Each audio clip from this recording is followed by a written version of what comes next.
These 10 fragrances here will completely outlast you, meaning from the time you spray these on until the time you go to bed and beyond, they're still going to be going. So with these, you don't have to worry about them just fizzling out in the middle of your outing. You don't have to worry about reapplying these. These will go until you wash them off the next morning. Now, as much as we may try to deny the fact that we're driven by performance, a lot of us are driven by performance. That's just how it is. When you're spending a lot of money on a product, as like these, a fragrance that you're wanting people to be able to smell, and it's gone after 4, 5, even 6 hours, nothing about that is all that appealing. And sure, if you're just sitting at home by yourself and you're wearing fragrances for the art because you like how they smell and you're enjoying them for yourself, that's awesome. I do the same thing sometimes. But when I'm going out, I want something that's actually going to stay on my skin and do the intended purpose that it was designed to do for that situation. And so these are the 10 that I came up with. Great performance out of all of these here. Not only great longevity, but you'll find with a lot of these, they actually have great projection as well. Now, I will link all these down below. If at any point I'm referencing prices, it's going to be discounter prices. That way you can actually save a bit of money off of these. That's where the links will take you. I also have a mailing list you can sign up to. If any of these are out of stock or hard to find right now, rest assured I will be looking for them. And at any point they come into stock, I send out an email to my email subscribers to give you guys a chance to pick it up before it sells out. Mancera Tonka Cola, my little 60 ml bottle, because this is all that was available when it first became available. I checked this one out a good month or two ago. As soon as I saw this one announced online, I was so excited. I do get really excited for new Mancera offerings a lot of the time, and they've been on a roll. First it was Intense Cedrat-Boisé, now it was Tonka Cola, and just looking at the note breakdown, of course looking at the name, looking at the bottle, that nice amber color, the gold, I was super excited, and this is actually one of the releases I was most looking forward to. Got it in and immediately really loved it, and I still do. Pretty cool note breakdown on this one. We have Coca-Cola officially, at least that's what's listed, cherry, cinnamon, and tonka bean here in this one. So it is immediately going to get compared to something like Roja Parfum's Enigma, because that one is known for having a fizzy Coca-Cola type of smell. Now, I think it could be classified as something in a similar vein. However, there are some key differences. There's no tobacco in here. It's not boozy, okay? That really kind of shifts the whole focus of this away from Enigma a lot, because Enigma has a lot of tobacco and a pretty heavy-handed pour of booze. That being said, this one is really on its own for the most part. It does have those fizzy characteristics and that Coca-Cola smell off the top like Enigma, but then goes in its own direction of the tonka, the cinnamon, the sweetness, that sort of thing. Really does smell like Coca-Cola in the best way possible. That may sound weird, that may sound like something you don't want in a fragrance, but trust me, at least give this one a sample. It is really good and surprisingly addicting. Oh, and yeah, the performance is no joke on this one. In typical Mancera fashion, this is only an eau de parfum and it's already doing 10, 12 plus hours. So if they ever were to come out with an intense like they did with Cedrat-Boisé, this could only get even more crazy. Great performance. Next up, we have Guerlain L'Homme Ideal L'Intense. Now this one has smoke. Yeah, not incense, smoke. Chili pepper, almond, and some leather in here.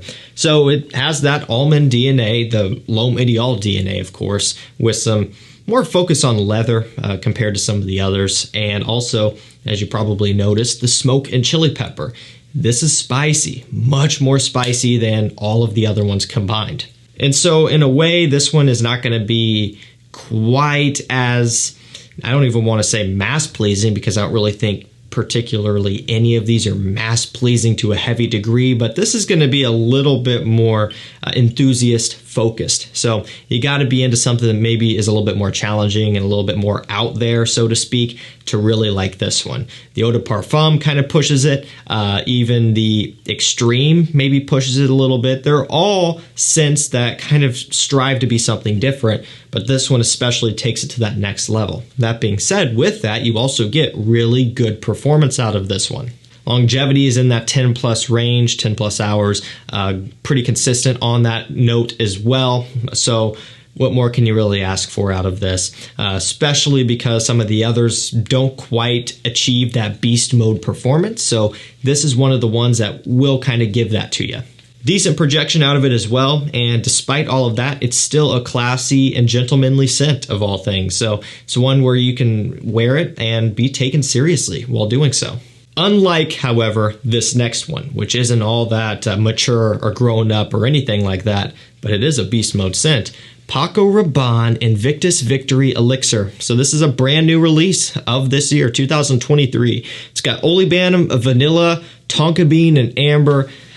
A lot of familiar notes. However, the oleibandum is something that is new to this scent in particular, and Victory itself.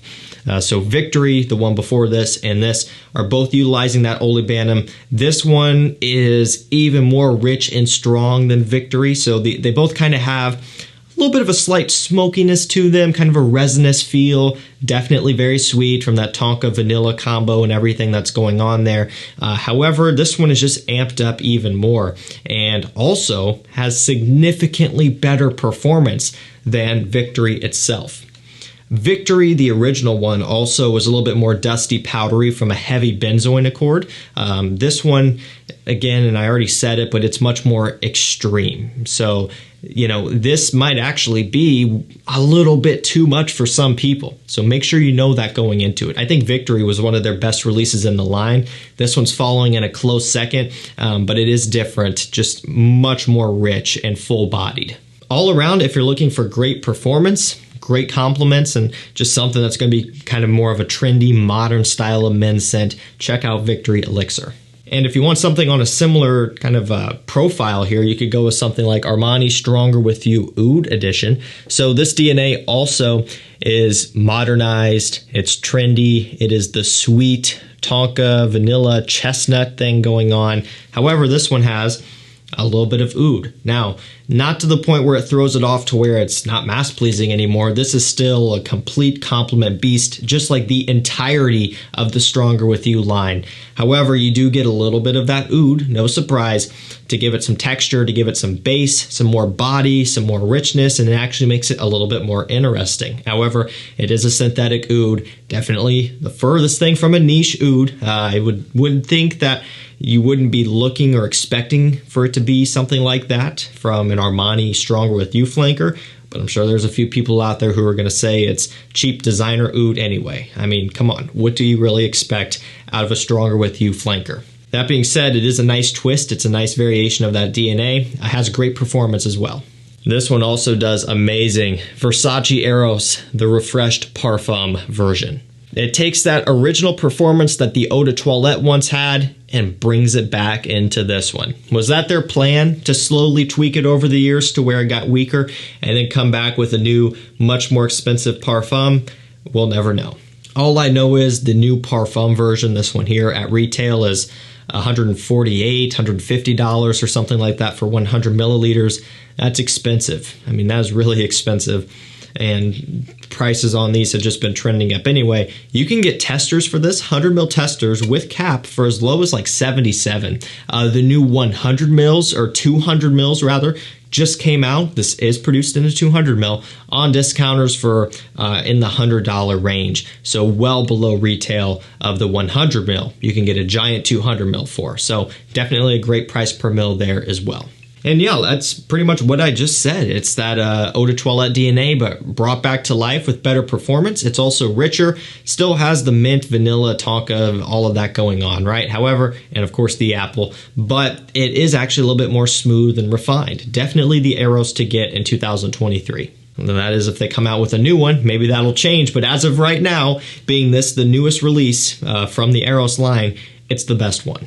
And this next one might just be one of the best Le Male flankers. Up next, we have Jean Paul Gaultier Le Male Le Parfum version. Now, this one has iris, a little bit of it, which is awesome, cardamom, lavender, vanilla. So essentially, what you get is the lavender, kind of fresh, tonka, dusty sweetness from the original. You get some of that strong sweetness, like the vanilla and that sort of thing from Ultra Male. but then you get your own unique, warm and spicy, kind of seductive twist from the cardamom here that is new to the lineup. I don't believe any other flanker in this line uses cardamom. And with that, it's supplemented in with a little bit of iris to give it kind of a warm, smooth creaminess. Completely delicious flanker. Easily one of the best.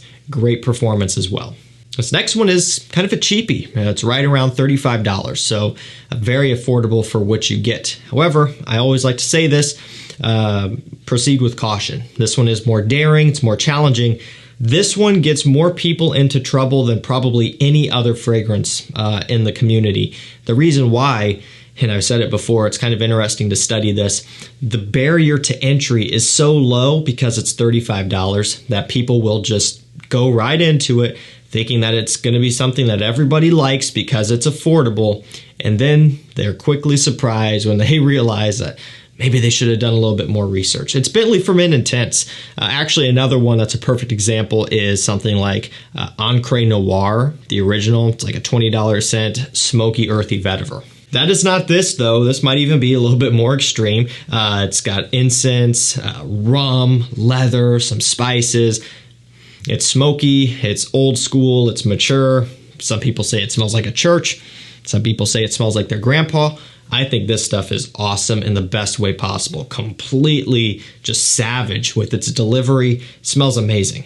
And whether you like it or not, I think we can all agree that for $35, this is nothing short of impressive. I mean, the quality is great, the performance is great, it's unique, really kind of stands on its own, and it's something that anyone could afford. It's just whether or not you like it or not is the thing that is usually up for debate because it is kind of a little bit more challenging. But if you like it, this is a great bang for your buck. And the performance, again, 10 plus hours, it is crazy good. Running down to the end, we have Paco Rabanne 1 Million Elixir. You know, Paco Rabanne could really run a list like this. They make a lot of very strong scents. This is another one.